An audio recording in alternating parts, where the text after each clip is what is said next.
Bismillahirrahmanirrahim.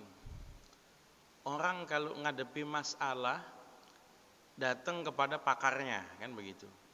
Anda sakit, Anda ke dokter.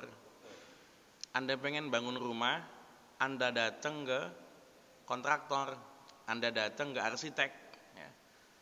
Anda pengen beli keramik, ya datang ke toko keramik, kan gitu. Kita nggak tahu soal hukum, nanya pada pakarnya, nanya pada ahlinya, ya. Ada nanti jawaban hukum. Jawaban hukum itu namanya fatwa. Fatwa personal tidak mengikat. Fatwa personal tidak mengikat. Anda sakit, datang ke dokter.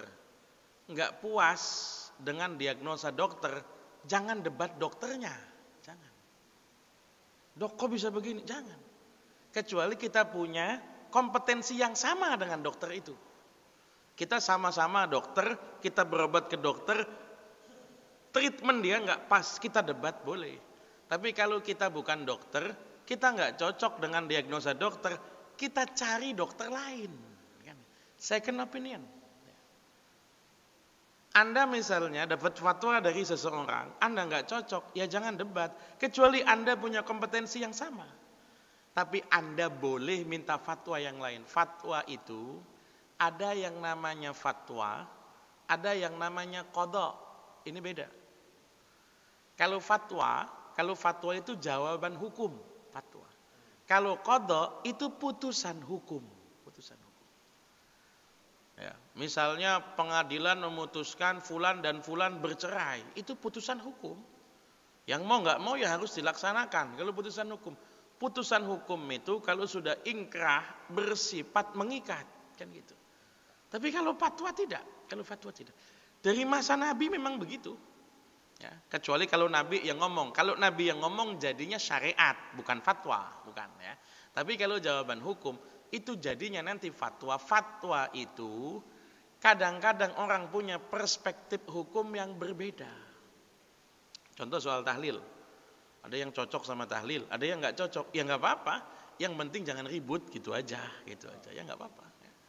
Contohnya soal kunut, ada yang kunut, ada yang ya nggak apa-apa. Yang penting jangan kemudian gara-gara dia kunut nggak mau jadi makmum imam yang nggak kunut, misalnya. Ya. Atau sebaliknya, gara-gara dia nggak kunut nggak mau jadi makmum imam. Ya, perbedaan pendapat itu biasa. Orang cara pandangnya beda. Menurut satu orang dalil ini lebih kuat. Tapi menurut yang lain dalil ini lebih. Tapi ada hal yang kita sepakati bersama. Hukum itu Pak, mau sekontemporer apapun, tetap ada rumusannya. Tetap ada.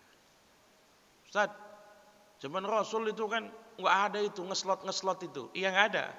Tapi zaman Rasul ada judi apa enggak? Ada. Ketemu kan? Pengikatnya ketemu. Rumusannya ada.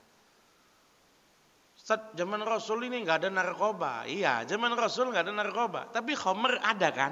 Ada tuh ya. Jadi kita mau muter-muter kemanapun, mau berkembang kemanapun dunia itu, sebetulnya aspek kehidupan itu sama. Yang berkembang itu kan metodenya, caranya, formatnya. Itu yang berkembang. Orang mau jual beli apapun, misalnya orang mau jual beli apapun, dari zaman Rasul jual beli itu sudah ada. Orang mau nyolong apapun dari zaman Rasul nyolong itu sudah ada. Ustaz, apa hukumnya phishing? Apa hukumnya skimmer? Ustaz, apa hukumnya pencurian di ATM? Ya sama, ya mencuri juga kan begitu. Jadi mau sekontemporer apapun, Ustaz, apa hukumnya pinjol? Zaman Nabi kan gak ada pinjol. Ya zaman Nabi itu ada rentenir, itu ada gitu kan. Jadi sebetulnya sama. Nah, cuma tadi misalnya dalam kasus boykot produk Israel, sebetulnya fatwanya itu nyebut nama produk atau tidak? Nih, ini kebiasaan kita ya. Kita nerima mentah-mentah apa yang di-share di grup WA, padahal situsnya MUI ada. Situsnya MUI ada, dokumentasi fatwanya ada, tinggal dicek fatwa nomor berapa. Nanti beda, ada yang namanya fatwa, ada yang namanya bayan, ada yang namanya taujihat. Ini beda. Kalau fatwa itu jawaban hukum.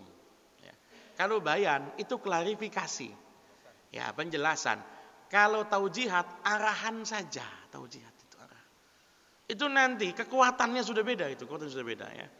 Nanti silakan bapak-bapak pulang ngecek di situs MUI itu, masalah boykot produk Israel itu benar adanya, tapi penyebutan nama produk itu benar atau tidak.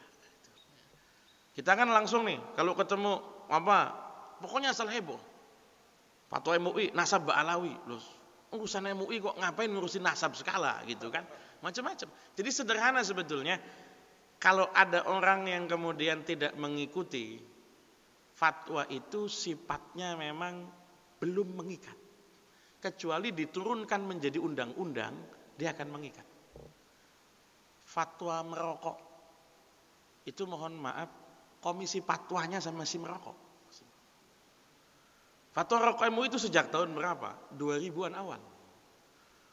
Fatwa Bank Syariah. Bank Syariah. Itu mohon maaf, pengurus MUI-nya aja rekeningnya masih konvensional.